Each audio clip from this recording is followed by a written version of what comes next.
মালদায় কমলা লেবু শুনতে অবাক লাগছে?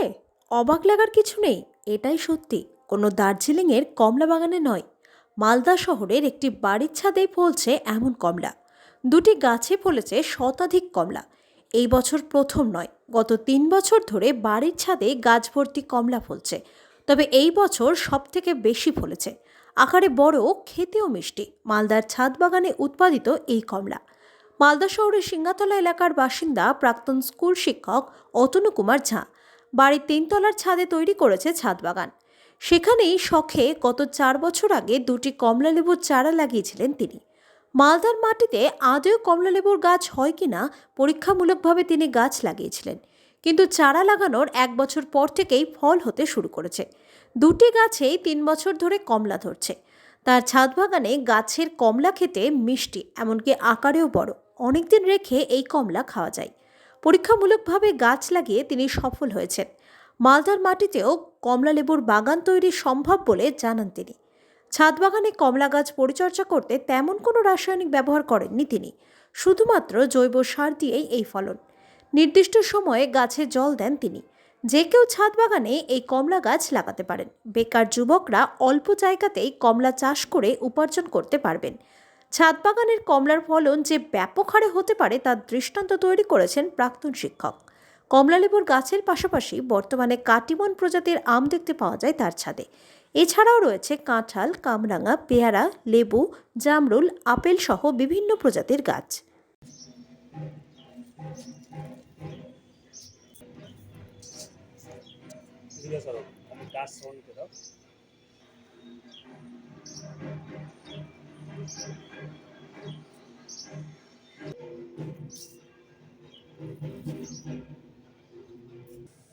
এই সমস্ত জৈব সার ব্যবহার করেছি।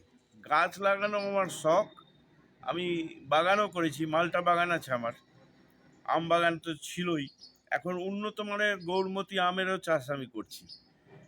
এটা ছাদে আমার শখের জন্য লাগিয়েছি এবং আমি চেষ্টা করছিলাম যে এই ভ্যারাইটিটা লাগিয়ে এখানে হয় কিনা সফল।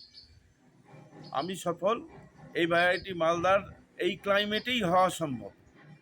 যেগুলো বেকার ছেলে যারা ঘুরে বেড়ায়, 10 কাঠা 15 কাঠা মাটি পড়ে আছে বাড়ির পাশে, এই জাত লাগালে এই জাত মালদায় বিক্রি হবে, বাইরেও বিক্রি হতে পারে। যে কেউ যদি বাণিজ্যিকভাবে এটা লাগায় বাইরেও বিক্রি করতে পারে। জাতটা সব থেকে বড় গুণ হলো এটা টেকসই। দার্জিলিং কমলা লেবু আমরা কি দেখি 2 দিন 3 দিনে পচে যায়। এ পচে না, 1 মাসও যদি আপনি ফ্রিজে রাখেন 1 মাসও থাকবে। এ সহজে পচে না, খুব ভালো জাত। মানুষ যদি ইচ্ছে করে এই জাতটা চাষ করতে পারে। মালদার ক্লাইমেটে এটা সম্ভব। খেতে কেমন? খেতে টক মিষ্টি, এত টক না যে খাওয়া যায় না। সাইজও খুব ভালো। এখন তো খেয়ে দেখলেন, আপনারাও খেয়ে দেখলেন, এটা খাওয়া যায়, ফেলে দেওয়ার মতো না। টক মিষ্টি আছে, একদম টক না, মিষ্টত্বও আছে, টকও আছে। বাণিজ্যিক ক্ষেত্রে সাফল্য পাওয়া যেতে পারে। 100% পাওয়া যেতে পারে, সহজে পচে না, এটা একটা বড় গুণ এই কমলাটার। এবং সাইজও খুব ভালো, চামড়াও খুব কটা গাছ পাতলা। আছে আপনার? আমার 2টো গাছ আছে। এটা আমি জাস্ট ছাদে শখে লাগিয়েছি, কিন্তু কেউ যদি চাষ করতে চায় এটার বাগান করতে পারে। কতটার মতো ফলন হয়েছে দুটো গাছ মিলিয়ে? এই 2টো গাছ থেকে মোটামুটি 100 ফলন ছিল, এখন 100 মতো আছে। কিছু ঝরে গেছে ওভার জল দেওয়ার জন্য, বেশি জল দেওয়ার জন্য ঝরে গেছে। আমি সবসময় দেখতে পারি না, কাজের মাসিরা জল দেয়, বেশি জল দেওয়াতে একটু ঝরে গেছে। আপনার নাম অতনু ঝা।